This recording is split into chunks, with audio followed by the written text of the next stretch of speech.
Hello and welcome back to the Philosophy of Love and Friendship. Last time we were talking about the Enlightenment and discussing, all the modern era leading up to the 19th century.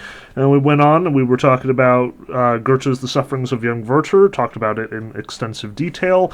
Now it is time to move on to the 19th century to talk about the influence of Romanticism on Europe broadly, as well as talk about what happens afterwards.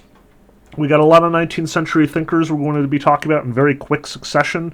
If you've looked at the syllabus, you know we're hitting Schopenhauer, we're hitting Nietzsche, we're hitting Kierkegaard, we're hitting Freud, all of which is going to happen very, very quickly because we've got to move on to the 20th century.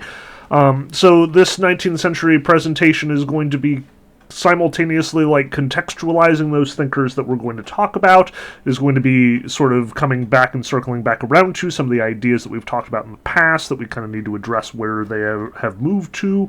We're also going to talk about basically the conventions and time period stuff of the 19th century in order to set up the 20th century and our discussions going forward. So yeah, this is a pivotal moment in history is what it comes down to, and there's a lot changing and a lot happening, and we're not going to be able to talk about all of it for sure. Just as all of my other modern lectures have been fairly rapid fire and incomplete and could definitely encourage further study, the same goes here.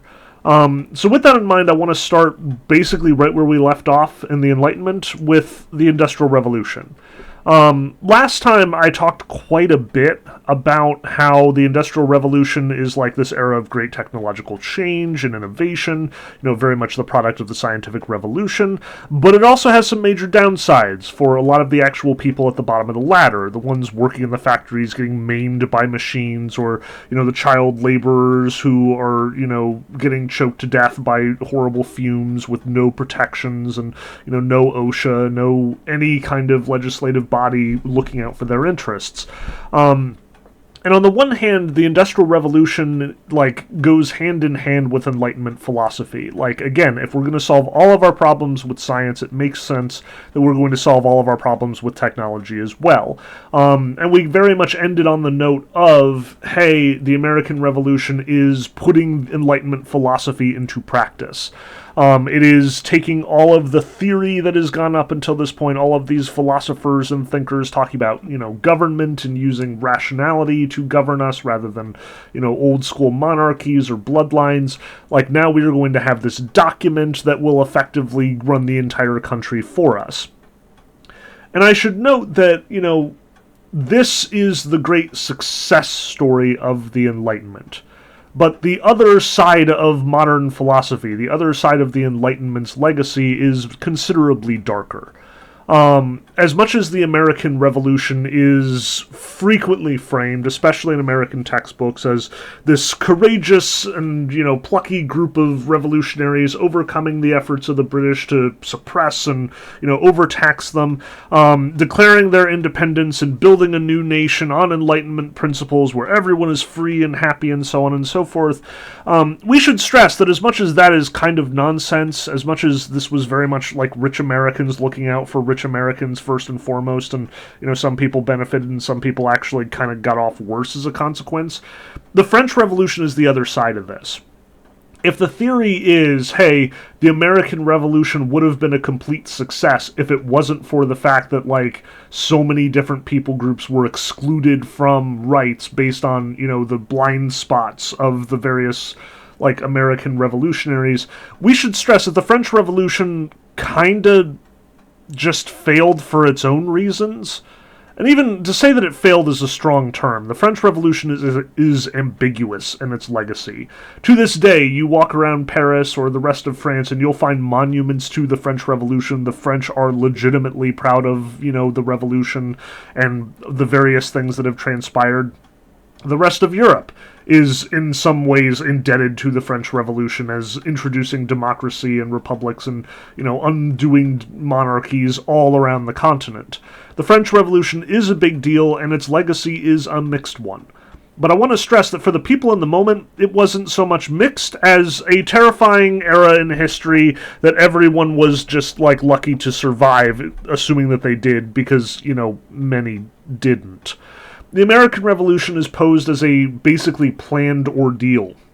those constitutional conventions basically took the reins of the army, took the reins of the government, and although there are some brief historical moments like the Articles of Confederation or various rebellions that we as a nation have all agreed not to talk about, except for maybe like a day or two in various history classes, we basically trace a line from like the Boston Tea Party through the Declaration of Independence and all the way to the writing of the Constitution and its implementation, as though the entire thing, start to finish, was the design and, overwhelming laborious effort of a few geniuses like George Washington and Thomas Jefferson. The French Revolution does not have that kind of architecture. It lacks organization and direction. And as a consequence, it is more reflective of what revolutions tend to look like in practice. If I were to say, if the Americans had another revolution today, what would it look like? I would probably point to the French Revolution before I would point to the American Revolution, for a wide variety of reasons. But what I want to stress is that the French Revolution was not organized. It was principled. The clarion call of liberté, égalité, fraternité, liberty, equality, and brotherhood, this was constant throughout the French Revolution. But there was no one constitutional convention. There was no one group of founding fathers. Instead, basically what happened is a number of very disgruntled people, again, typically poor people, hanging around the factories in the Industrial Revolution, watching their fellow workers get maimed or killed with no protection and no future. These people got mad. Led by some intellectuals who, following Rousseau and following the other thinkers of, the French philosophe movement, declared that they had rights, that they, should just take down the monarchy effectively. These people began by storming the Bastille, the giant French prison in Paris, and releasing all the political prisoners, which sort of set a series of events in motion which led to basically whole-scale anarchy. You can understand this as the middle class against the upper class. You can understand this as the peasant revolt. But at any rate, eventually the monarchy falls. The king himself and his family are all captured and beheaded using the fancy new execution device the French have developed, the guillotine, which is presented as a perfectly democratic mode of execution, one that does not distinguish between persons, one that unilaterally kills everyone, and all you need to worry about is the sharpness of the blade. The entire French Revolution starts with this triumphant moment, but then very much gets carried away into massacre after massacre, effectively. The government that claims to run the Republic, now that the monarchy is dead, is itself unseated, and the government that replaces it is also unseated. Major leaders like Marat or Robespierre become assassinated or executed in their own right when the will of the people turns against them. It is, at the end of the day, more anarchy than revolution. And the Reign of Terror, as the sort of peak of the French Revolution is usually called, lasts several years. And there is no discernible government, no discernible leadership, no consistency, and importantly, no safety for the people involved. If you are perceived as rich or a rebel or a traitor to whatever the current government tends to think their cause is, you too could be executed without warning, without any, advance notice or ideological responsibility whatsoever. It's a dark time, in short. So I want to stress, as much as the American Revolution is built on Enlightenment principles and was widely considered successful, the French Revolution is theoretically built on Enlightenment principles and is not following them at all. Rationality is one of the first things to get sacrificed during this process, but her name will be invoked often by everyone who claims to rule. Now, this devolves into a military coup, effectively. There's a sort of ambitious young lieutenant hanging around the French army by the name of Napoleon Bonaparte, who earns the attention of some of his superiors and gets some pretty quick promotions, and then ultimately gets the attention of the ruling party, these sort of Republican government that's in charge at the moment. He puts down a couple of peasant revolts and a couple of middle-class revolts, and then ultimately decides, you know what, I should be in charge, and basically takes over the entire government. See, the thing about these anarchies and revolutions is that they more than usually tend to end with military control. Like we saw this with the English Civil War. Parliament executes Charles II and almost immediately gets taken over by the army, who hasn't been paid at this point, and Parliament refuses to pay them because they don't have the money to do so. Likewise, Napoleon basically has control of the army. Using the army, he takes over France. What a surprise, he's got all the guns. Honestly, the only reason we managed to dodge that bullet in the American Revolution is because there literally came a point where the soldiers were getting ready to, rise up and take over the government, and according to the story, George Washington, literally went to them and talked them down, and they just respected the guys so much that was a thing that happened. I don't know if that's more apocryphal or legendary than anything, but every source I've investigated has said that that's the way it went down, which, if anything, just makes me even more impressed by George Washington as a leader. By all means, we can talk about his other faults and talk about, his failings. Good grief, the entire French and Indian War is practically the fault of George Washington being a crappy general. But dude, if he did not have the loyalty of his troops in the American Revolution, whatever reason that may be. At any rate, Napoleon takes his new imperial position, declares himself Emperor of France, and immediately takes his show on the road, conquers Spain, conquers, what is currently the Holy Roman Empire / Confederation of the Rhine, conquers most of Italy, all of the Habsburg holdings in Austria, Poland, Prussia, etc., and even marches into Russia, at which point Alexander gets to shut him down. And only then is he sort of pushed back to France, at which point he is in fact beaten in combat by the Brits and exiled to Elba. But we should stress that as much as Napoleon's conquest is, yet another empire-building effort by yet another tyrant, Napoleon himself envisioned himself as being, the next Alexander the Great, and even has, stories of him wandering around Egypt, conquering stuff, following in the footsteps of Alexander. We should note that the Napoleonic Empire also has a kind of complicated legacy. On the one hand, he is conquering the world by bloodshed. He is going into sovereign nations and taking them over for the sake of France. But in many cases, he's coming into these places and instituting democracy as he goes. Remember that Napoleon is ostensibly still working for the Republic. As much as we might have questions about this once he declares himself emperor, and as much as those questions are very reasonable, he still kind of operates on the assumption that, hey, everywhere we go, we are liberators, not conquerors. We are not, taking over Spain. We are taking Spain for its people and turning out its monarchy. So essentially, Napoleon introduces democracy, introduces republican government, introduces certain freedoms in his conquest that many of these people have not experienced in the past. And I want to stress that, because that's going to be important going forward. Now, I should stress that there are a number of, horrible actions that are engaged in as well. Massacres are necessary in order to keep the peace. Governments who are levying their own soldiers are obviously killed in battle. Additionally, because the Napoleonic army, because the French army is operating under the atheistic principles of the French Enlightenment and the French Revolution, where, there is no God, there are no masters, there, all forms of monarchy and all forms of government control need to be undone. A lot of art suffers as well. The French revolutionaries famously gouge out the eyes of the disciples and Jesus in the Last Supper. They famously deface Notre Dame Cathedral during the French Revolution because they assume that these are religious figures when in fact they're, or I believe that it's backwards. They assume that they're the kings of France when in fact they're religious figures.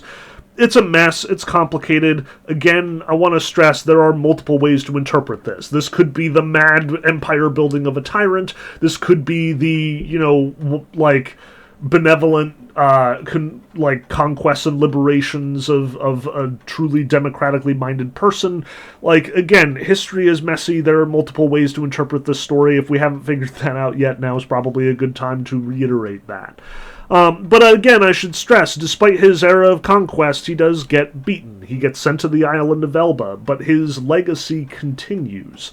And as much as this is a story of, revolutionaries and military conquest, we should stress that this kind of new way of looking at the world, this new renewed attention to, like the oppressed classes, the poor people, the peasant farmers, this is reflected in the art as well.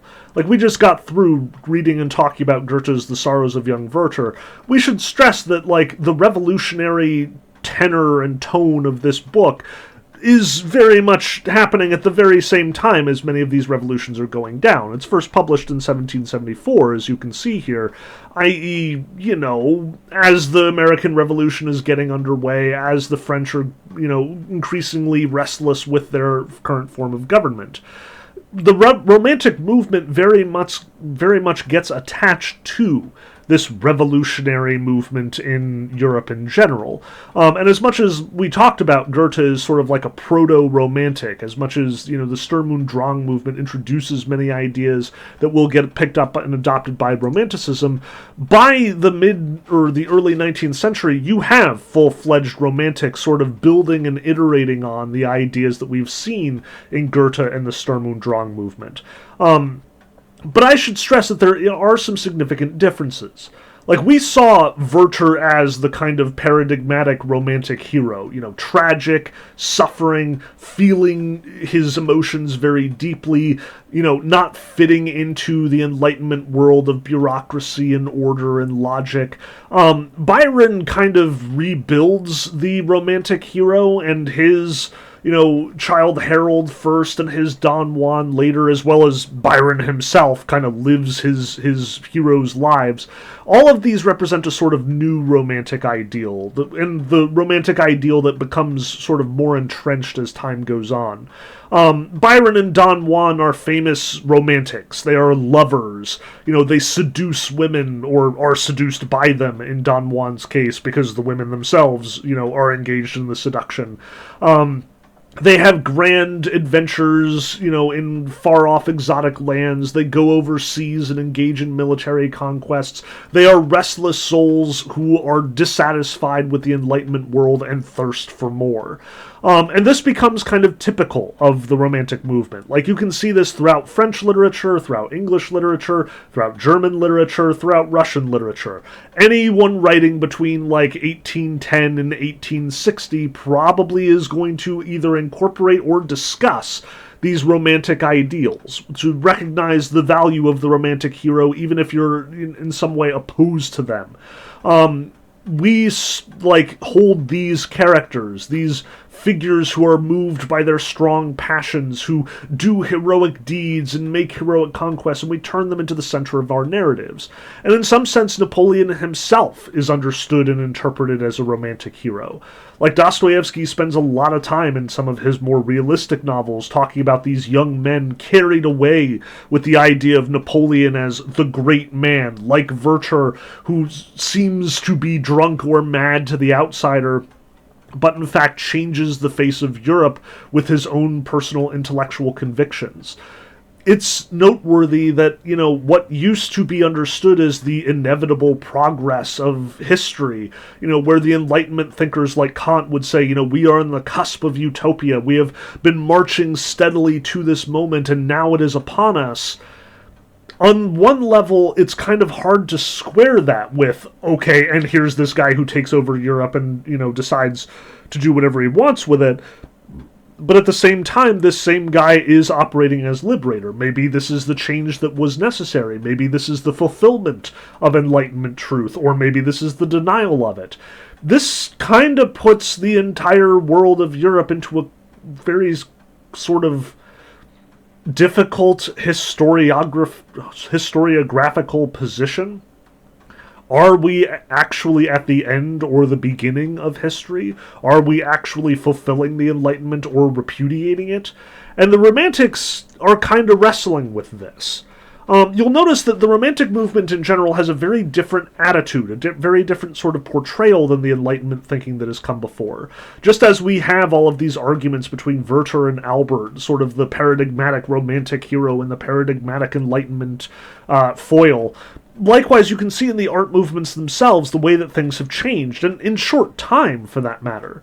Like, over here on the left is the painting The Death of Marat, a painting by David, the French painter, that was undertaken during the French Revolution as a direct response to the assassination of the French revolutionary leader Marat. And over here you can see Goya's The Execution of the 3rd of May in 1808. Which was only painted 20 years after this, and again referring to an event that has already transpired, one that had happened like 5 or 6 years ago at this point. And notice the differences between the way that these two artists portray violence. Like, over here, neoclassicism has never been allergic to violence. Many of the neoclassical works that you study if you engage with this moment in art history tend to examine and even valorize violence. But it is typically the violence of the past. I showed you in the last series, like the Death of Socrates, another neoclassical painting, which sort of celebrates especially Socrates' willingness to die for his principles, his willingness to take hemlock and, to accept the will of the Athenian democracy despite his disagreement with it. And notice that the Death of Marat has a very similar kind of vibe here. He's calm, he is, dead, but yes, he does not seem to have suffered over much. You can see that he's writing as he dies, up to the last breath he is engaged in his pursuit. Marat here is presented as sort of a tragic hero in some sense, that he died, but his death is noble and we should celebrate it. But by contrast, when Goya depicts sort of the revolutionaries fighting back against Napoleon's army and being executed for it, their deaths are not portrayed as heroic or valiant or, in some way like a worthy sacrifice for the era. Instead, notice that they're horrible. These people do not want to die. We're not shown the aftermath, like Marat, who is just peacefully dead in his bath, but instead the moment of the execution itself. People pleading and begging for their lives, sometimes on the bodies of those who have been killed before them, because nobody's bothering to clean them up. There's nothing dignified about this. There's nothing to celebrate about this. It is painful and awful to watch. And notice even the violence is depicted in the same way. Like Marat, you can see, here's where he was stabbed, and he's clearly bled a little bit in the bathtub. If you look really closely, clearly the bathtub is full of bloodied water. You can see that the blood has trickled down his arm to some degree, and you can see, the stain, but just a little bit of stain on the towel or the cloth here. You can see the knife, and maybe there's, a little reddish tinge to the edge, but this was, a peaceful death. It was, the guy got stabbed once, he immediately expired, and that was the end of it. But by contrast here, Goya is, deliberately dwelling on the blood and the sprawled bodies of the victims, the pleading of the people who are about to be executed, and the way that, the onlookers are horrified and, upset and repulsed by this act of violence. In both cases, the perpetrator is kind of missing. You'll notice that here, David does not show us the assassin of Marat. She has already fled the scene at this point, and it is, his housekeeper, a woman. Over here, you can see the perpetrators with Goya, but notice how their faces are obscured. We're given no opportunity to sort of identify with either of them. In both cases, the violence is a bad thing that happened, but it is a bad thing that is for a noble cause over here with David, where it is a bad thing by a faceless enterprise, by some monstrous organization with no clear, identifiable figure at its head. For the Romantics, violence is a necessary part of life. The revolutions must take place. But it is horrible, the number of lives that are sacrificed in the process. Whereas for David and the neoclassical painters, Marat's death is purely tragic, but he died the way he would have wanted to die. Which, it's an interesting distinction to note here, the attitude of these two kinds of thinkers, the Enlightenment attitude towards the necessity of violence and the Romantic attitude towards the necessity of violence. The Enlightenment attitude which sees violence as sometimes necessary to achieve your greater ends, the Romantic attitude which sees all violence as horrible and, like causing suffering, and yet remains a part of human life, whether or not we want to avoid it. Likewise, to sort of drive home some of the other themes that the Romantics dwell on, other themes that we talked about with, especially with The Sorrows of Young Werther, I did want to show you the Caspar David Friedrich painting Monk by the Sea. It's one of my favorites. Like, I actually have it hanging in my office, or a print anyway, not the actual painting. Good grief. I'm not nearly that rich. So Caspar David Friedrich shows us, again, this sort of romantic attitude, especially towards nature. That again, many of the romantic paintings that you'll find are these huge landscapes that very much put nature front and center and sort of minimize the human figures down to very small entities on the canvas. But notice too, like, it is a monk by the sea, so you get the sense that Caspar David Friedrich is emphasizing not just, the impressiveness of nature, the sublime, the sort of both awe-inspiring and terrifying qualities of nature, but also makes that deliberate acquaintance. Nature is the product of God here. God made this world, and it is not to be tamed. It is beyond our control. It is something that is both impressively beautiful and frequently terrifying and overpowering, and that is how the Romantics understand God as well. Likewise, you can see that, again, that Romantic's tendency towards understanding violence, suffering, passion, in a work like The Raft of the Medusa by Guerrico. Guerrico is very much emphasizing not just the sort of suffering, but the inhumanity of, various human enterprises, how great modern nations and great Enlightenment organizations can in fact have a huge and terrible human cost. Guerrico is painting by his imagination, like he was not there. Guerrico is painting an actual historical event that took place. The Medusa was a colony ship, presumably sent by, I believe, the French government over to America to sort of like bring a whole bunch of French immigrants over to American shores. And as is typical in these enterprises, like, there isn't necessarily a series of laws describing what must occur in order for all of these people on board of this ship to be safe. Like, this is even before, like, the Titanic and its, debacle with not having enough lifeboats. Like, there wasn't even an effort to include enough lifeboats for, a French tall-masted ship here in the 19th century. So when the Medusa started taking on water, basically the crew and the captain took all of the available lifeboats after basically stitching together some boards and planks of the ship in order to make a raft that literally all of the colonists, like hundreds of people on board of this ship, they were all basically just stranded on this raft and expected to fend for themselves. So Guerrico is depicting what happens on the raft. Like, you can see everyone is climbing over each other and reaching up and trying to, like, wave and signal what is the little lifeboat with all of the officers and stuff sailing off into the distance. But it is also a matter of historical record that, like, on this raft, people were murdered in order to, lighten the load. People were cannibalized as they were stuck at sea for days, even weeks on end, just sort of drifting aimlessly until finally the raft sailed into European shores. Like, amazingly, some of these people survived, but under truly horrible conditions. And because they survived, many lived to tell the tale and report to, newspapers and artists and thinkers what had happened as a consequence of this.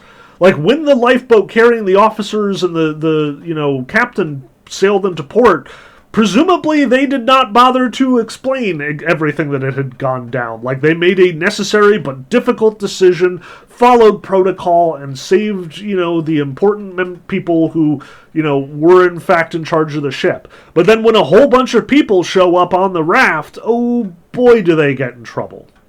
And Guerrico is very much making a social claim here. Just as Goethe in The Sorrows of Young Werther is emphasizing that there are people like Werther, whether or not we blame them for what happens to them, we should be at least a little bit sympathetic to what they suffer as a consequence of not fitting into the social norms. If anything, here we see an even more drastic, even more damning depiction of bureaucratic incompetence and indifference causing horrible suffering to the people at the bottom of the ladder. Nobody cared about these colonists. Nobody cared whether they lived or died. Nobody cared whether they made it to, American shores safely. And the organization of the military, the naval officers who were put in charge of their safety and well-being, did not care for them either. And the entire thing for Géricault reflects a huge just administrative failing all the way up to the likes of the king and the administration that's in place at this time.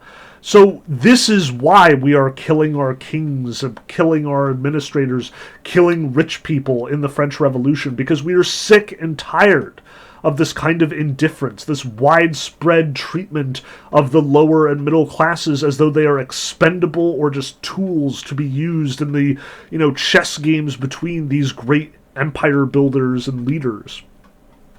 So I want to stress, the French Revolution is not just a horrible, villainous, violent series of incidents. It is not just anarchy.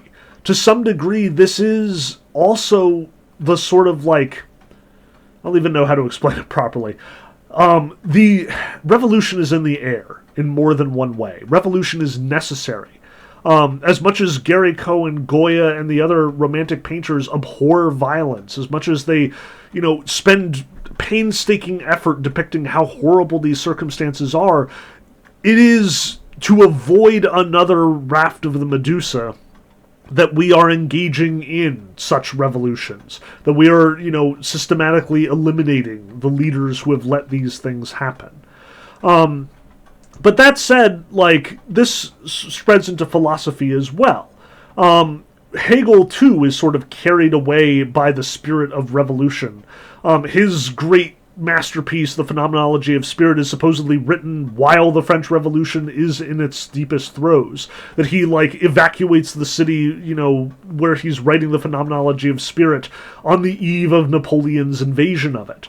And while Hegel is not a, modern philosopher like Kant, if anything, you can most effectively read Hegel as responding to Kant, Hegel does come to many of the same conclusions.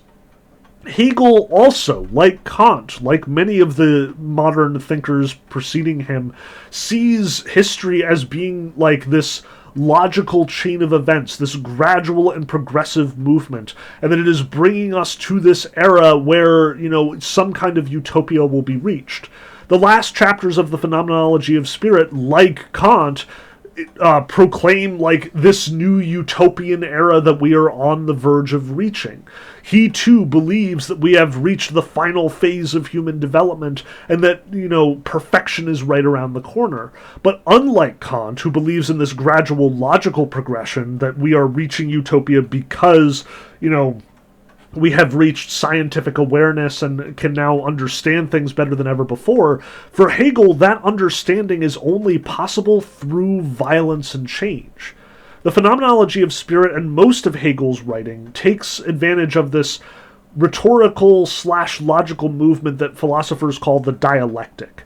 Hegel sees every era in philosophy, every era in history, as being the product of a thesis, i.e. one person saying one thing, and an antithesis, another person saying exactly the opposite. And it is through their striving, through the conflict between the master and the slave, between the aesthetic and the ethical, that you see these various new ideas develop.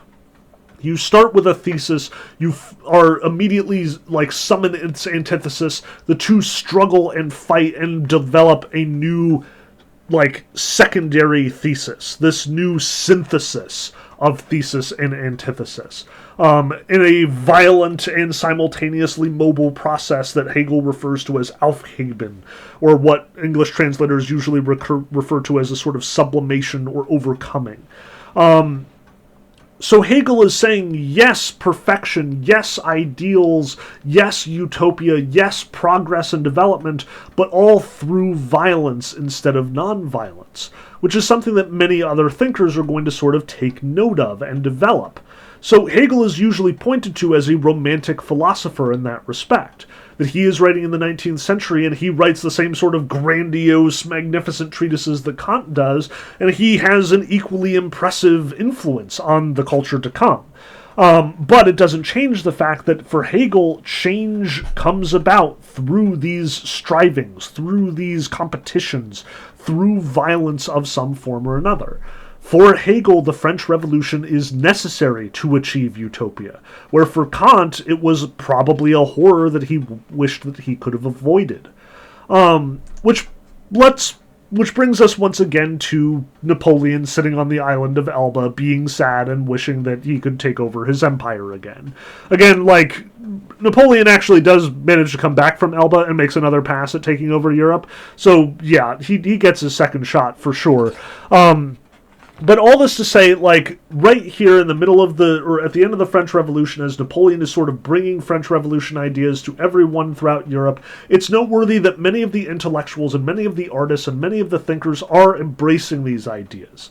They, too, are dissatisfied with the current organization of government, the current organization of, modern philosophy and Enlightenment thinking. They, too, are eager for change.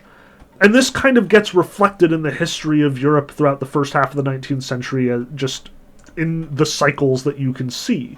So when Napoleon is in fact exiled and ultimately defeated, France does in fact bring about another king, Charles X. He takes the throne, he is celebrated, but kind of nobody likes him, or at least none of the peasants, none of the middle class people, so they revolt again. And in 1830, France is once again in turmoil. Once again, revolution has taken hold of the things. But importantly, it's spreading.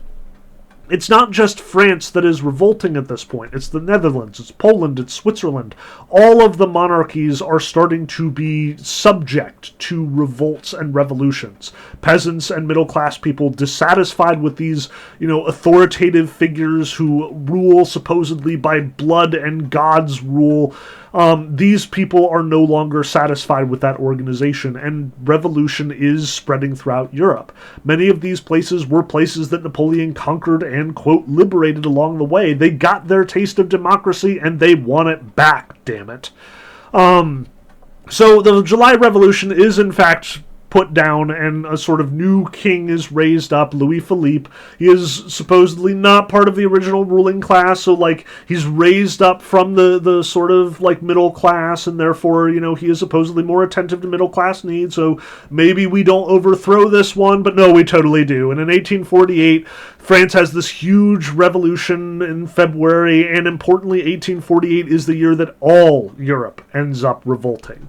There are revolutions in Sicily, in Germany, in Denmark, in Austria, in Hungary, in Sweden, in Ukraine, in Switzerland, in Romania, Belgium, Ireland, Poland. You name it, there are revolutions everywhere in the year of 1848. Clearly, Europe is done with its monarchies, and the only way that these monarchs are hanging on is by engaging in massive concessions to these revolutionaries. Now, they will retain their power. And in the second half of the 19th century, you will note that there is revolutionary fervor everywhere, and there are frequently revolts and assassination attempts, and, all of these nobles and leaders are kind of running scared and making concessions and updating policies in order to reflect this changing view of the world. But what I want to stress is this is constant. This is the world of the 19th century. It is revolution after revolution, dissatisfied group of people after dissatisfied group of people. There are unions made, and there are, revolutionary organizations and quiet conspiracies and, intellectuals standing cheek by jowl with violent men who, are useful for other reasons. This is the way the world works now. The Industrial Revolution sort of steamrolling over peasants and middle-class people has finally kind of come to a head. And it is only through violence that these, governments are going to be able to stay in power. But as much as the February Revolution of 1848 and all of the revolutions of 1848 are important for historical reasons, it's noteworthy too that this marks the publication of probably the most famous revolutionary text ever written.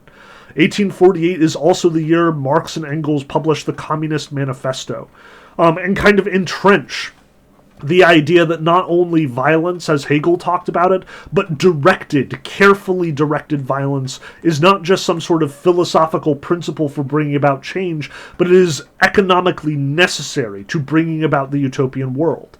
Marx is a Hegelian. He follows Hegel almost to the letter. He uses his dialectic. He, promises a utopian era in the Communist Manifesto once the worker has risen up against his, masters and taken the means of production for himself. Marx basically turns Hegel's ideological revolution into a more concrete one. Sets out the particular movements and moments that need to take place in order for true communist revolution to take place. And yeah, you better believe that this sector was banned by half the governments in Europe right out of the gate. But it is also not alone. I am, sort of informally a scholar of mid to late 19th century Russian anarchist movements due to studying Dostoevsky extensively over the last 10 years or so. And I want to stress, they've never heard of Marx over there, not in the 1860s anyway, which is well after Marx has published his manifesto. But he's not the one they're listening to because they don't need him. They're instead paying attention to Fourier, a French, thinker, or they're paying attention to their own revolutionaries, folks like Nechayev or Maxim. Revolution is on the wind everywhere, and everyone is reading about revolution. Everyone is quietly, collecting these subversive tracts. Everyone is, steeled for these liberal changes that everyone is expecting to take place at any moment. The Tsar in Russia, the Emperor in Austria, the King in France, all of these are subject to these great historical upheavals. Everyone is clamoring for revolution now. And, we're not going to talk about most of the rest of, the big historical events that are going to take place throughout the 19th century. We could talk about Otto von Bismarck and, the takeover of Germany by the Prussians. We could talk about, the other sort of big developments and big wars that take place in the 19th century. But honestly, this is just kind of shuffling the pieces around. We've heard these stories before. And we're not going to actually see most of these monarchies well and truly fall until the 19th century is over and the 20th century begins. That's where we'll see the Russian Revolution. That's where we'll see, the old monarchies of Europe come to a head in World War I and II. There will be grand transformations, and we'll talk about them in their time, but that's not what I want to focus on, because that's not what our class is focused on. What you need to know for the discussion of love and friendship going forward is that revolution is in the air, change is happening, people are dissatisfied with their conditions, and they're starting to talk actively about it, starting to act on it. So with that in mind, I want to look at sort of the revolutions that are taking place in the intellectual world, especially as it pertains to the stuff we've talked about in the past. The scientific revolution, the way that it influences Christianity, the way that it influences day-to-day life, the way that it influences issues like the women question. This is what I want to focus on instead. And with that in mind, we've got to talk about Darwin, science, and the changes that are going on in, intellectual understanding of what a human being is. Because Darwin's Origin of Species is a huge deal. If Marx doesn't circulate to Russia until, the 1870s or 1880s or later, the Origin of Species is read by, the 1860s. Within 5 years, everyone in Europe seems to have read this book or heard about it or is now talking about human beings as though they are effectively animals. Part of this is because Darwin is not the first person to propose this idea. You can find arguments talking about the human animal as being just a sort of next step from other animals that are observed in nature. You can find this in many thinkers, even Rousseau in his discussion of the state of nature is kind of pointing at it. Schopenhauer is definitely talking about something close to it. Many thinkers are sort of prefiguring the ideas of natural selection and Darwin's notions about human origins. But it is Darwin Darwin who ultimately codifies them, and importantly, it's Darwin who makes them readable to the public. The Origin of Species is not just a scientific treatise for experts, it is a scientific treatise for anyone who wants to pick up the book and read it. And everyone does. Everyone who is anyone is reading this book and talking about it in various salons or intellectual environments or clubs or whatever. They are suddenly talking about humanity not as something created by God and endowed with, rights or endowed with certain properties, but instead as basically a scientific phenomenon, something that developed from this theory of evolution that Charles Darwin is pushing forth. And then we'll talk about, the problems with this sort of view of evolution as understood by lay people in more detail when we get to Schopenhauer. But I do want to talk about some of the fallout here. Because Darwin is fairly well researched in the way that he makes his argument for the origin of species. He personally goes to the Galapagos, he personally studies various species, he recognizes the sort of subtle distinctions between one kind of bird and another kind of bird, how, because they are, sort of sequestered on their individual islands, certain adaptations seem to develop and take place. He makes many observations and makes compelling arguments for how these little distinctions in the flora or the fauna lead to greater adaptation by the plants and animals that are affected by these things.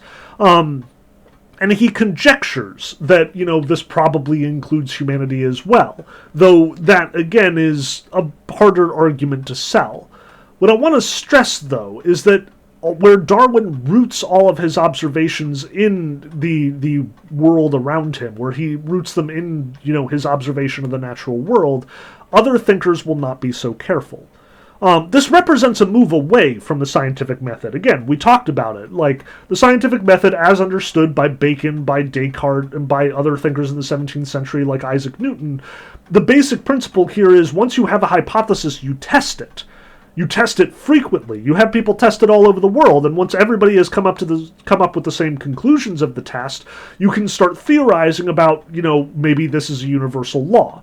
If I drop my pen here in my office and it falls to the ground, and then I take my pen to Venice and I drop it off of, a tall building there, or if I take it to Russia and drop it, and if other people see that I'm doing this and do the same thing and drop their pens as well, eventually we will come up with the conclusion that, hey, all pens drop to the ground when, let go.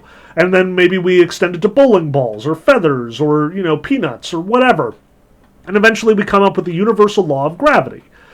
But you can't necessarily test and experiment with species evolution. And you definitely can't test and experiment the evolution of human beings. That's just to say that, okay, so, if we take a monkey and perform these series of adaptations or expose it to a certain environment for presumably millions of years, then it develops into a human, we don't have the time to make those experiments. The sheer amount of time and amount of effort and amount of money it would take to develop an experiment significant enough to, actually guarantee appropriate results and then test it and then, reiterate on it once our results were in. This is not possible in a scientific context. But Darwin makes his conjectures, calls it a theory, because he has seen observations and can make predictions about other species, other animals, other plants, despite the fact that he hasn't seen them in action, and those predictions can be verified by later scientists who do have that information down the road.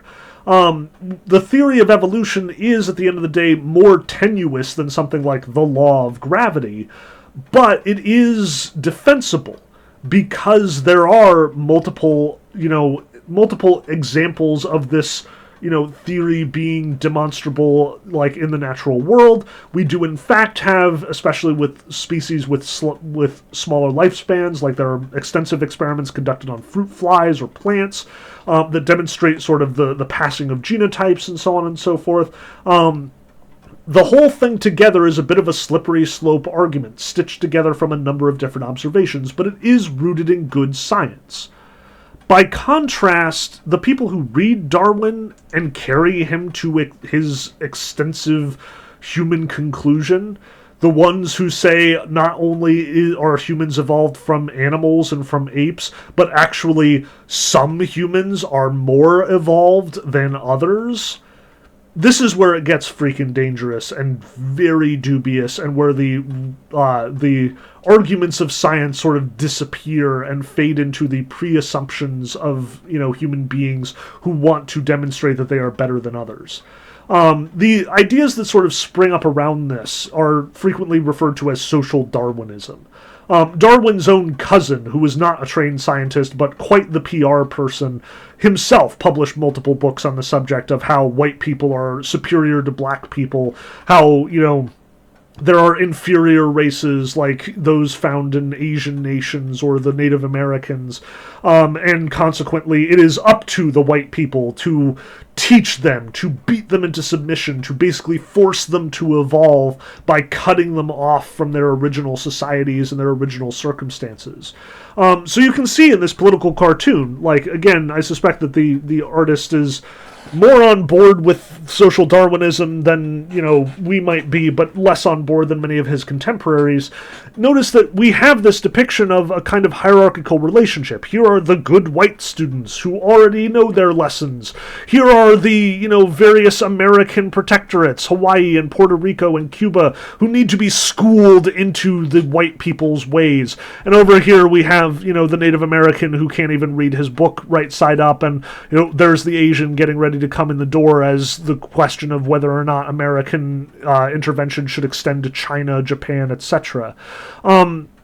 There are multiple writers who insist that, the white man is the most evolved form of human there is, and therefore it is not just, it is not just up to them to teach these other nations, but it is their responsibility. It is the white man's burden, as Kipling puts it.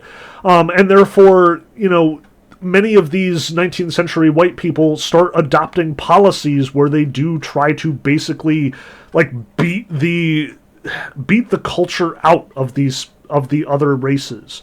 In 19th century America, the policy of exterminating the Native Americans gets changed to a policy of exterminating their culture. Kill the Indian, save the man is the sort of clarion call, the famous quote of the era. And consequently, Native American children are forced into these, basically cultural indoctrination schools in the 19th century, where they are basically taught that everything that they have learned as a Native American is wrong. They have to, they get punished every time they use their old language or demonstrate any of the signs of their former culture, and are instead basically indoctrinated into being white people in their own right. As the caption says to our little social Darwinist political comic here, now, children, you've got to learn these lessons whether you want to or not. But just look at the class ahead of you and remember that in a little while you will feel as glad to be here as they are. We are basically building a philosophical system. White Europeans are building and sort of revering and developing this philosophical system that holds that white people are superior and that every other race is inferior. And the proof they have to offer is the fact that white people have schools and philosophy and universities, and that they have taken over the world. We have the East India Company, and we have the North Atlantic slave trade. Clearly, these races were inferior because they allowed themselves to be enslaved and taken over, because they had not developed adequate technology to fight off their white oppressors. Therefore, it is up to white people to properly oppress them responsibly in some sense. And I gotta stress, this is fucking disgusting. Straight up, no apologies, utterly repugnant and despicable. I will not talk about any more despicable philosophy in our entire, class this semester. You can't get worse than this. It is the assumption that we are better because we beat them into submission. Because, somehow science and technology makes us better. Even though white people are killing each other left and right throughout these revolutions, white people are disgusted with the rule of, the upper classes against the lower classes. There's no evidence for any of this, and all of it is self-fulfilling.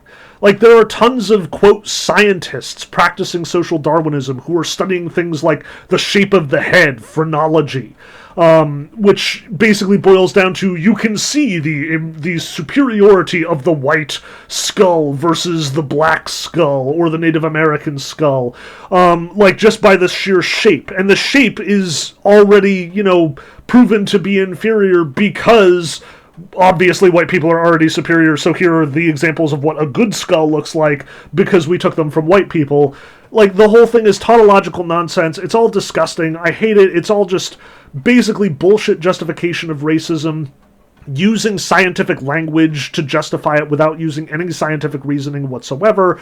Like, it's nonsense. It assumes that being a, imperialist asshole is the right way to be because these particular imperialist assholes are very successful at this particular moment in time. Like, read any history book. The East India Company very much collapses and falls apart under its own size and weight. Just as the Roman Empire collapsed under its huge bureaucratic size once upon a time, so do all of the imperialist empires of the 19th century eventually. And even if they do manage to persist into the 20th century and beyond, usually it is only because of the horrific acts that are perpetrated on the peoples by these white people in the first place. So, I don't want to dwell on it any more than I already have. I already feel like I've spent too much time talking about this disgusting pattern in human history. What I want to stress, what I want you to take away from this is, not all science is science. There is good science that is conducted on rational principles, rational empirical principles of experimentation and careful observation, and there is stuff that goes by the name of science that is just justifying all of the prejudices and terrible behavior that has already taken place. Look at what makes a scientific observation, a scientific achievement valuable. Whether it is technological development, whether it is, repeated experimentation, whether it is, persistent observation and a really well-informed attempt to get at the truth, and look at what is going on here. Look at how people are basically justifying, I am better than everyone else around me because I am better than everyone else around me, and you can see it fall apart. That said, I do want to bring it up, and I do want to at least dwell on it a little bit, because, guys, social Darwinism is back in a big way. Like, we have Nazis again. Why do we have Nazis again? Like, why can I go online and find actual published people claiming to be scientists talking about phrenology in the 21st century? This should not be a thing! Like, but it is a thing. There are people coming back with phrenology arguments. There are people coming back with social Darwinist arguments. There are white supremacists using the same exact bad reasoning of the 19th century to justify the bad reasoning of the 21st. And it is disgusting and awful and I hate it. Moving on. Anyway, rant over. Don't buy into any of this crap. If a scientific advancement makes you feel justified in your beliefs, maybe double check that and check it even more carefully than you would otherwise. But let us move on for now, because I want to talk about how religion is changing as well. We've spent a good bit of time in this class talking about Christianity, and I kind of left it off the curriculum in the last video, which is a shame because I definitely should have been talking about deism. We did get around to it, but it took a while. What I want to stress is here in the 19th century, we have this thinker called Friedrich Schleiermacher. And Schleiermacher very much changes the way that people are looking at the Bible. In the 18th century, there's a movement of scientific thinkers trying to scientifically justify the findings of the Bible, who find, archaeological evidences or who, find scientific achievements that sort of lend credence to biblical claims. This is the deliberate effort of quite a few thinkers. In Schleiermacher, we find probably the first truly robust and well-examined and, pervasive effort to debunk the Bible. Schleiermacher's argument is that the Bible is essentially mythology, that it is basically the process of, human storytelling brought to a certain level, and Schleiermacher is engaged in a deep and involved criticism of biblical texts, pointing out that they are not reliable, or that they are in fact the product of storytelling traditions predating the Bible. And there is, decent reasoning for this. There's plenty of textual criticism going on here in the 20th and 21st century, some by atheists like Schleiermacher, some by Christians. Some Christians are resistant to the whole thing, but it's a whole conversation. Suffice to say, it kind of starts here. Schleiermacher opens the door to people questioning the Bible, interrogating the Bible, and in an antagonistic approach. The Bible is no longer trustworthy here.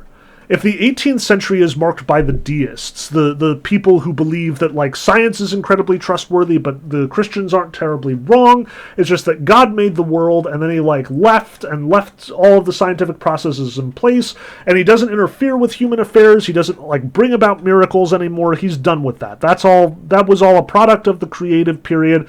Now that is over, and now we are left to our own devices to run the show as we see fit. They believed God existed, that the world was good. Schleiermacher doesn't, necessarily. Schleiermacher is out to prove that God doesn't need to exist, that the Bible is not a trustworthy source of information. And it makes sense that that's the next logical step here. If God is not present in human affairs, as is the case for 18th century religious types, then it makes sense that the next logical step is to say, well, then why believe in God at all? Why argue that this is the case? Why not open the door to criticism and interrogation? Why not make space for atheists here in the 19th century? And you will see a lot of people react to this. Like, all of the thinkers we're going to talk about in the future are in some way reacting to Schleiermacher just as they are reacting to Darwin, just as they are reacting to Napoleon and Hegel. But all of this revolutionary thinking includes a fundamental distrust of religious principles and organizations. Like, the French Revolution explicitly repudiates the Christian Church, sees priests as being just an arm of secular forces and power structures, and priests are executed on the guillotine just as well as any monarch. For Schleiermacher, this is kind of the secular or sort of more civilized approach to doing the same thing. He wants to reject church authority. He wants to undermine it at its source. And he is very successful at that. The 19th century will see the rise of atheism, and by the 20th century, much of Europe is thoroughly secularized. Christianity is a mere shadow of what it once was. But you can see sort of two sides to the reactions here. And honestly, it's far more than two sides, but it is kind of divisible into two sides if we're generous or ungenerous, depending on how we want to approach to it. The fact is, a lot of people come away with Schleiermacher with different ideas. So, for example, we get this guy, Ludwig Feuerbach, who writes at the end of the 18th century, and writes one of the most influential texts on Christianity ever published in Europe, called The Essence of Christianity and The Essence of Religion, which both texts effectively argue that the essence of Christianity is, and I quote here, atheism. That Feuerbach is saying, like, Christianity's whole goal as a religion is to raise up the human being and to hold them as the sort of pinnacle of creation, and therefore it is in the best interest of humans to sort of, like, recognize that God is in us. That is what Jesus was talking about with the Holy Spirit, and therefore we can just jettison all ideas of God and just raise ourselves up to the level of deity, and that's what religion was meant to look like. That's what Christianity was always supposed to be about. Yeah, there are a lot of Christians who are upset about this, but there are even more Christians who are apparently very eager to accept this. And again, calling Feuerbach an atheist is kind of misleading. Like, many atheists espouse Feuerbach, many Christians claim to be Christian and yet also say, yeah, I agree with Feuerbach. The essence of Christianity is, to some degree, atheism. It's a weird, messy time.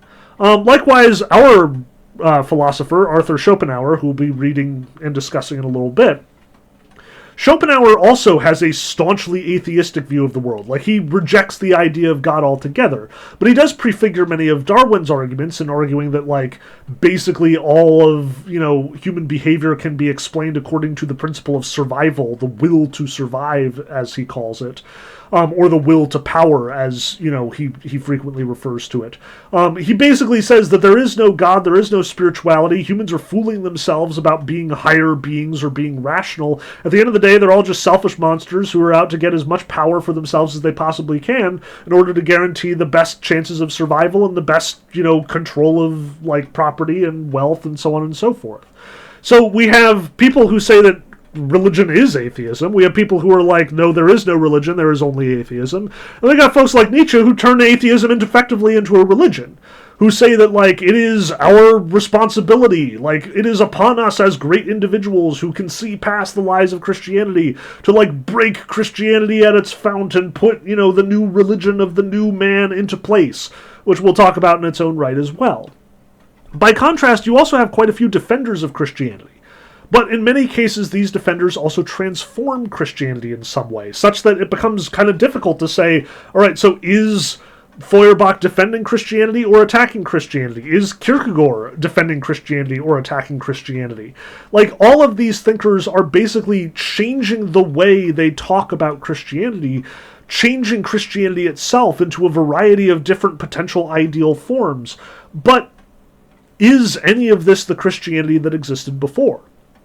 Kierkegaard, for example, actually writes a treatise called Attack on Christendom, where he divides Christianity the religion from Christianity the practice, or the actual thing that Christ wanted to bring about. He says that there are tons of hypocritical Christians out there who are only Christians for the sake of convenience, or because it feels good, or because, it makes them fit in with the rest of society, and this disgusts him. Christianity for Kierkegaard is something bold, something that is dramatic and must be undertaken only by the heroic, which is kind of like weirdly the mirror image of what Nietzsche is calling for when he says that the atheist needs to be heroic and, be this kind of romantic Napoleonic figure who ultimately challenges society and transforms it by doing so. By contrast, you'll find Tolstoy has sort of a religious conversion. He is ostensibly a Christian when he writes the great novels of Anna Karenina and War and Peace, but at the same time, his Christianity is liberal.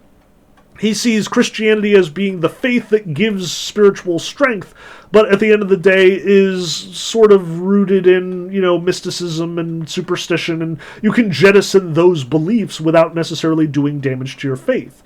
But Tolstoy later has a radical conversion and becomes so fervent in his Orthodox Christianity that he is actually excommunicated from the Orthodox Church. He founds his own sect of sort of, distinct believers, the sort of related to the Russian idea of the old believers, who are like Kierkegaard, radical in their approach to Christianity, even as they sort of take very liberal stances on many Christian views. Dostoevsky, by contrast, is very much a conservative Christian, embracing the Orthodox Church and accepting its tenets and sort of calling back for Christian love in the sense of Jesus Christ calling people to love one another, unconditionally and without some sort of selfish secondary agenda. All of these thinkers are essentially saying in order to be Christian, you need to be more radically Christian. They are turning Christianity romantic in many ways. And so both those who are sort of arguing for atheism and those who are arguing for Christianity are at the end of the day saying, you will be great if you do this. You will be the romantic hero if you do either one of these things. That it is called upon us to be soldiers for the faith or against the faith, to engage in a sort of military conflict over what Christianity is and what it is not. It's a fascinating time, and it's going to yield fascinating results. We'll read a little bit of Kierkegaard, see his take on love in particular, and how he separates that from the Christian understanding of love, how he sees that, Christianity has once again erred, become complacent in its discussion of love, and he wants to correct that. The others, unfortunately, we're not going to be able to get to discuss, which is, truly a shame, but we have our time limits, we do have to move on. This kind of comes to a head in the work of Sigmund Freud. Freud is using the same sort of quasi-psychological principles espoused by the likes of Feuerbach and Nietzsche, using the sort of very secularized, very naturalized view that, the human being is an animal, that they can be controlled and predicted, that they have certain, tendencies and characteristics, much like we see from Darwin and the other sort of scientific approaches to humanity, and we see this brought into a science in its own right. Freud is one of the pioneering psychologists of the 19th century. Again, he's not the first, but he is the one that makes it popular, that turns it into a sort of discipline in its own right. And on the one hand, his studies are fascinating, and on the other hand, he is just as often wrong as he is right. And again, we'll spend an entire day talking about Freud. You'll get an entire hour and a half long Freud lecture. It's super awkward and uncomfortable. Like, every year when we have the Freud discussion, and every year, like, I inevitably have students sitting in the back of the class who look like they might throw up at any moment.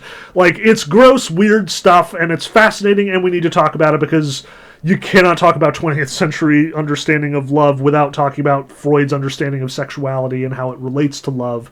So, yeah, we're getting to Freud.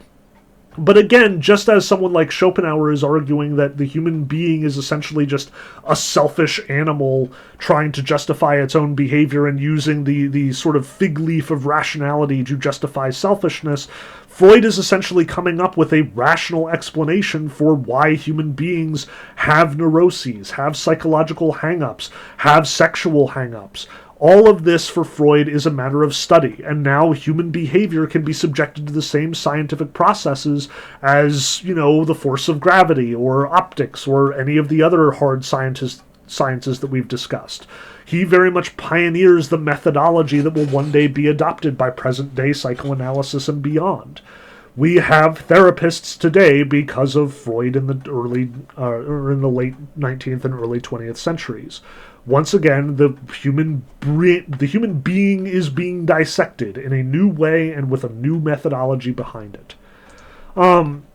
But with that in mind, I want to talk about sexuality here in this latter half of the 19th century.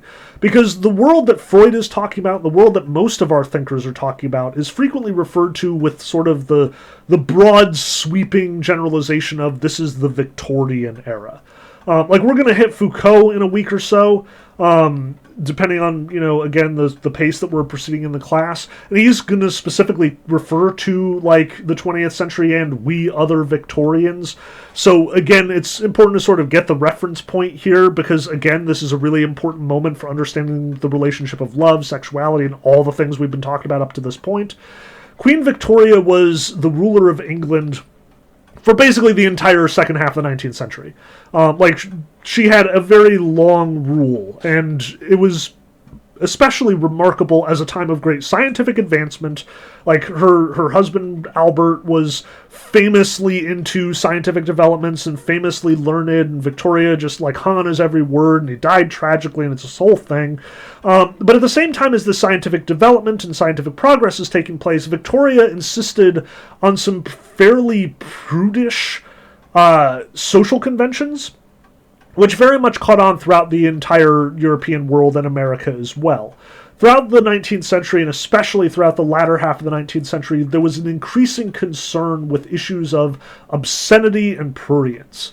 And part of that is motivated by the likes of someone like Freud. Many of these psychologists are warning people that, early or deviant sexual development occurs in childhood. And consequently, Victoria and other leaders went way out of their way to enforce very restrictive standards of morality, especially regarding the business of sexuality, throughout the 19th century because they were afraid that this would poison the populace in some way. That a populace too easily exposed to sexual material would become either indolent or unproductive or deviant or criminal, all of which are basically saying the same thing in modern psychoanalytical jargon, again, as we'll see in Freud. He very much uses, homosexual and pervert and criminal in basically the same kind of sentences as he uses the word neurotic. There's a lot to unpack there. We'll talk about it in greater detail. For now, keep in mind that controlling sexuality is actually a huge priority of the 19th century. Weird as that may be to say in the light of all the discussion we've had of the revolutions that are going on, but we'll get there, don't you worry. Because what I want to talk about is essentially the two stories of sexuality in the Victorian era. We're essentially going to see that both of these stories are themselves just one side of another story that Foucault wants to talk about, and we'll get to Foucault in time. But for now I want to look at the two faces of sexuality here. And the reason why I bring up Dr. Jekyll and Mr. Hyde is because Stevenson is actually talking exactly about this. Dr. Jekyll and Mr. Hyde is published in the late Victorian era. Stevenson's career spans the very late 19th century and the early 20th century. Jekyll and Hyde, if I'm not mistaken, was in the 1890s, but it could very well have been in the early 1900s. In either case, Stevenson is directly writing about Victorian sexuality and prude behavior in Dr. Jekyll and Mr. Hyde. Like, I assume we all know the story. Like, there's this famous doctor, Dr. Jekyll, he's experimenting with his chemicals and so on, and he accidentally transforms himself into the monstrous Mr. Hyde. And now we have this man with two personalities. The upstanding doctor who is, a model member of society and a philanthropist and, just a good person all around, while Hyde is a monster who kills and, has deviant sexual relationships, and who even knows what else he's doing. If you haven't read the original Stevenson book, please do that. It's awesome. Like, I love it. It's one of my favorite works of Victorian literature just in general, as well as just being so much fun. Like, I realize that we read boring stuff. Like, English teachers give you boring books to read and then tell you that they're famous or classic, and you've developed that sort of, like, the warning system where, like, your brain says, oh yeah, well, I'm not going to trust this person because, like, they told me that Wuthering Heights was amazing and I read it and it sucked. Dr. Jekyll and Mr. Hyde is short and it's so much fun and it's so fascinating to read. Like, it's not as exciting as modern interpretations or modern film adaptations. It's definitely not as exciting as something like Alan Moore's The League of Extraordinary Gentlemen, which deals with a lot of the same themes. But at the same time, it is just so interesting to see him talk about the Victorian world the way that he does. Because Stevenson is looking at Dr. Jekyll and Mr. Hyde as a kind of type of Victorian character. There are two halves to the average Victorian man's life. One that is legitimate, and that is self-controlled, and that is respectable, and that engages in high society, and one that is illegitimate. Because it's not just sex that's the issue here, and it's not just violence that's the issue here, it's an entire lifestyle in some respect. The Victorian world insists that people need to be properly behaved. And this is what is called by the likes of Freud, and especially by the likes of 20th century thinkers reflecting on the Victorian era, as repression. I am more familiar with the American story here, so this is Anthony Comstock's The New York Society for the Suppression of Vice. Comstock famously instituted this society and engaged in a long policy of, like, preventing the sale and distribution of, like, anything that he deemed pornographic. He was adamant in preventing anyone from selling or sending through the mail or, reproducing any book or any material that had explicitly sexual material because it was, immoral and caused the public to become immoral as well. Similar restrictions, similar policies existed in Victorian England, but their political cartoons aren't nearly as fun, which is why I decided on the American one this time. You can notice that Anthony Comstock is depicted as essentially a monk here, like he is restricting himself from any sexual engagement, just like the monks did in the medieval world. This is not a mode of praise, by the way. But notice that he asks and does all these ridiculous things. He, like, makes horses wear pants in order to prevent them from, like, having their horse cocks hanging around where children could potentially be exposed to them and have questions.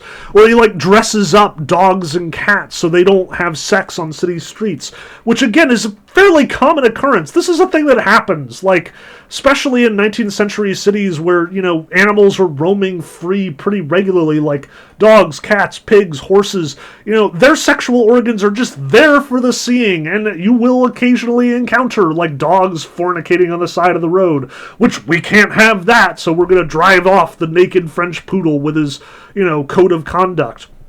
And it even gets as ridiculous as, like, oh, I can't very well see, ladies, like, stockings and undergarments being displayed in a shop window. Like, he doesn't even take off his clothes when he goes and takes a bath. And our cartoonist is particularly keen to point out that, like, he will get his just desserts when the demons mock his immodesty in hell and refuse to let him clothe himself. Like, again, just very silly.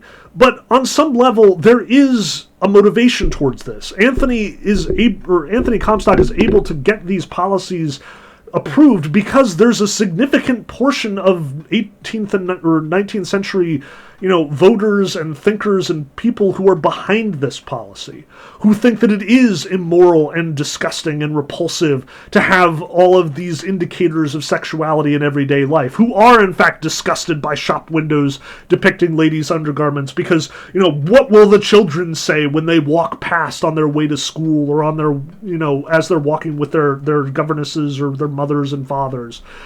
On some level, this is the way people are supposed to behave. They are supposed to burn their pornography. They are supposed to burn any book that is, containing prurient material. To be an upstanding member of society is to shut down all of one's deviant sexual behaviors, to stop accepting sexuality in the marketplace and the world at large. Sex is supposed to be for the bedroom and the bedroom only. But I should stress that as much as this is a major part of Victorian society, there are plenty of people out there who find ways around the rules. This handsome-looking motherfucker is Richard Francis Burton, who has quite the storied and checkered career, and who probably should not be held up as a model citizen, but I do kind of love him anyway, because he's a punk. He was a soldier deployed in the East India Company, if I'm not mistaken, overseas in India. In fact, he had quite the storied career and had adventures in other places as well. And besides having a distinguished military career, he spent a lot of time while he was in those places studying the literature and studying the language of the places that he went, which makes him kind of an honorary academic, quite an important scholar in his own right. But Burton is not just a scholar.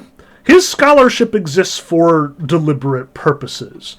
One of the books that Burton ran across during his adventures over in, the Orient, as the British would have put it at that point, is he encountered the Kama Sutra, which is a text that has existed in Hindu literature for literally thousands of years at this point. It was first published in the 4th or 5th century, if I'm not mistaken. And the Kama Sutra is pretty explicit about sexuality. It is literally a guide to proper sexual conduct and proper pursuit of pleasure. The word kama in the Sanskrit literally refers to pleasure. And that extends to more than just sexuality. The Kama Sutra actually has a guide to, proper home furnishing and how to make friends and, how to properly, organize your bedroom and all that. But importantly, the most famous passages, or at least the most famous passages for Burton and the passages that he was most excited about, were the ones that graphically discuss and, and explain different sexual positions. There's a whole discussion of oral sexuality and a whole discussion of, different positioning during sex. Some of the illuminated manuscripts in the Sanskrit and even, Persian manuscripts included, full-color illustrations, which, was utterly shocking to the British-raised Burton, where, nothing of this nature was allowed on shelves in British households at all. And he brought it home to England. Burton is responsible for the first translation of the Kama Sutra into English, as well as the first translation of the 1001 Arabian Nights.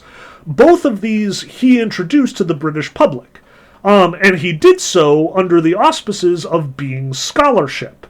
Literally, if you look really, really closely, you probably can't see it. I can't see it, and I'm looking at it on my monitor. The original publication of the Kama Sutra and the 1001 Nights was under the auspices of the Kama Shastra Society, which was ostensibly an academic society of intellectuals studying and appreciating the Hindu scriptures and Hindu culture for the purposes of better understanding them and learning more about the world at large. But both the Kama Sutra and the 1001 Nights are kind of graphically sexual texts by British standards, and at least part of the reason Burton was publishing these books was to get wide sales so he could make a lot of money and basically become rich. The Kama Shastra Society, as much as it was supposedly a society of intellectuals pursuing whatever. There's 3 people who are technically a member of the Kama Shastra Society. It's Burton, his brother who's helping him translate, and one guy who's giving him the startup capital. That's it. The whole thing is essentially a front to publish books and make money because you can essentially sell sexually explicit material to all those repressed British dudes who cannot have any other way of expressing themselves sexually because of the restrictive policies at the time. The Kama Sutra you can get through something like Anthony Comstock's laws because it is supposedly for academic material. Richard Burton finds a loophole, essentially. And I want to stress that this is what the Victorian era is. It is two-sided. On its face, ask anyone about the Victorian world and you will hear about their repressive characteristics, how they can't talk about sexuality, how the women are dressed extremely modestly, how the women aren't even allowed to talk about sex or learn about sex until, basically they're married and now they're expected to do it. Like, you'll notice that Wollstonecraft talks about that, Freud talks about that, Nietzsche talks about that. Half of the thinkers writing during this era, denounce this practice, and yet it is commonplace all the same. But at the same time, sex is out there. People didn't become interested in it. It just becomes socially inconvenient to admit this. So as much as the 19th century is an era of repression, it is also an era of sexual exploitation. And again, we'll see Foucault especially engaging with this discussion in greater detail. But the way that this is usually framed, it is just a matter of repression. These are people who are not allowed to want sex, and as a result crave it all the more. Which leads us to a huge sort of hypocrisy here. This is the sort of characteristic of the Victorian era as it's usually portrayed. They are not just sexually repressive, they are hypocrites about it. So we get this political cartoon, which, again, I love political cartoons for PowerPoint presentations. They're just the best, and I'm glad that they were invented. We get the obscene medical doctor. And as much as I'm not going to read, the whole dialogue, because this was before they figured out that maybe political cartoons are more effective if you don't write, whole paragraphs in the voices of the characters.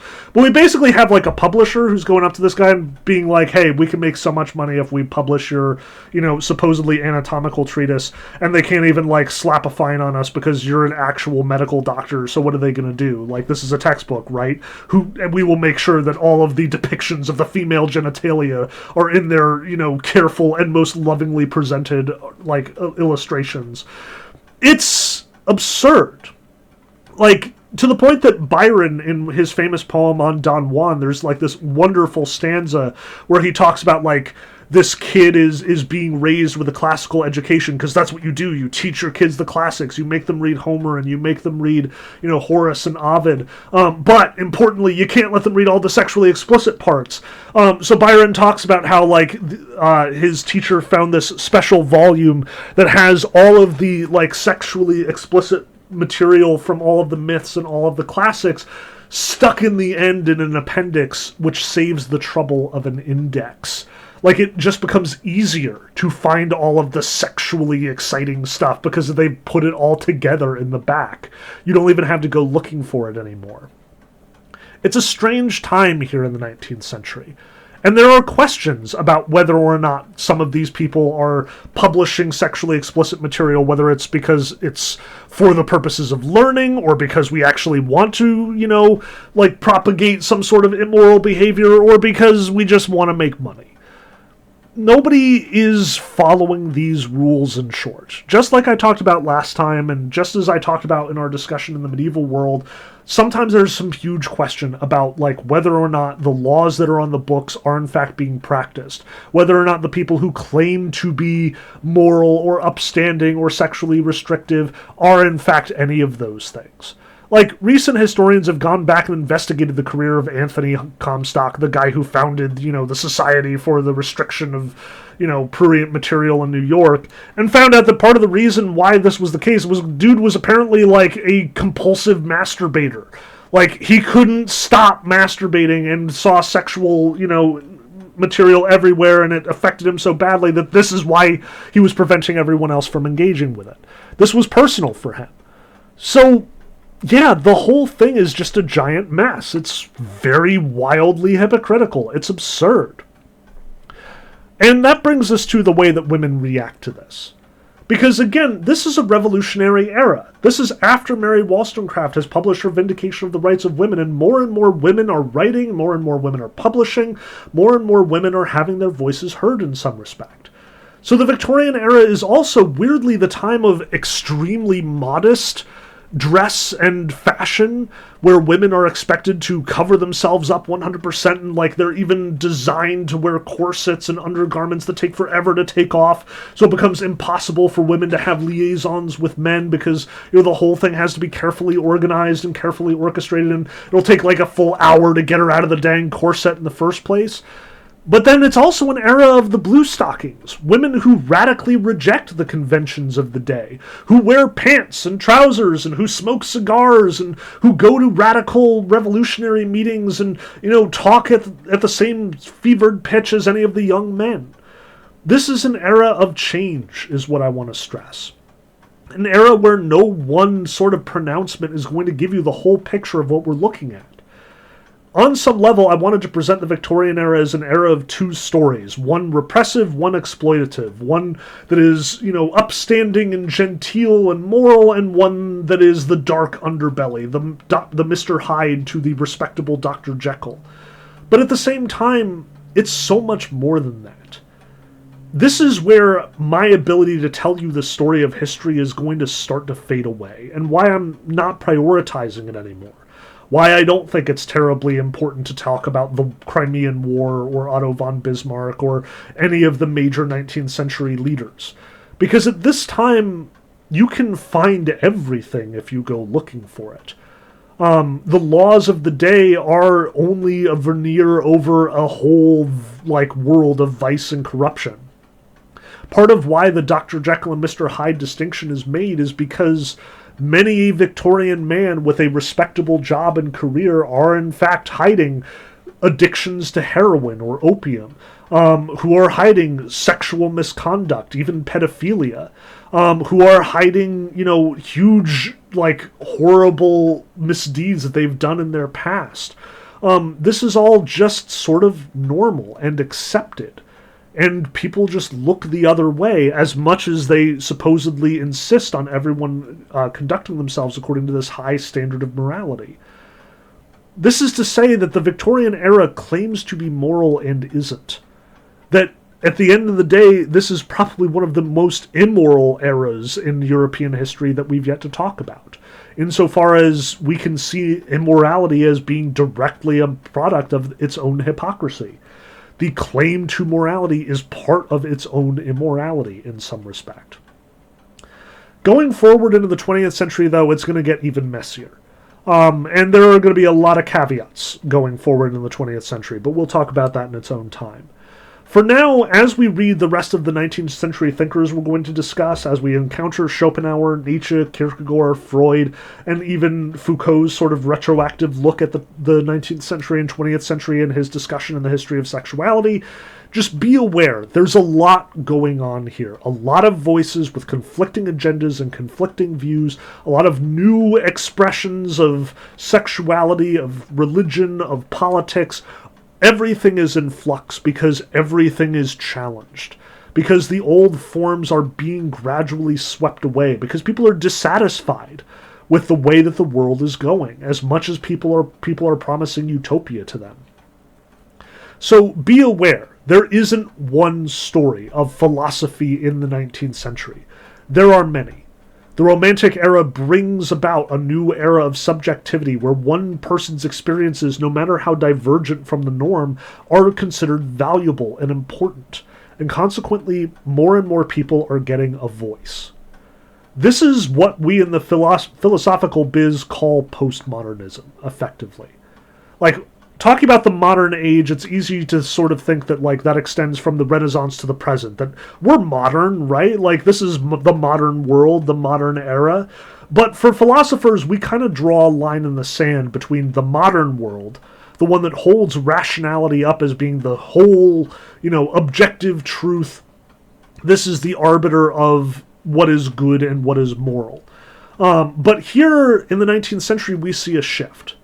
We see a gradual rejection of rationality and this idea of objective truth. Because, look around.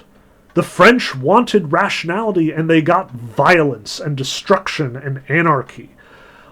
These, Victorians want truth, and what we get are hypocrisy and lies and cover-ups.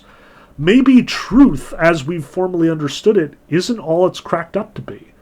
Maybe the people we've been ignoring, the women, the people of color, the Native Americans, the lower class, maybe they have a purchase on the truth that we have up until this point largely been ignorant of because we haven't given them a voice.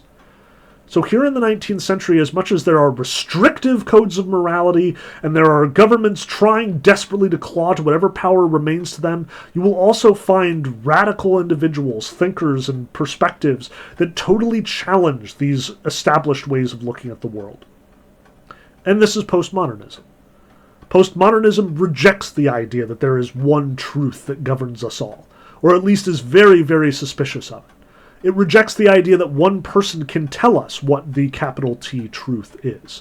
And that instead, if we're going to conduct philosophy, we should be listening to as many people as we possibly can, including each individual. Everyone gets a voice, is sort of the clarion call of postmodernism, and especially those who have up until now not had one.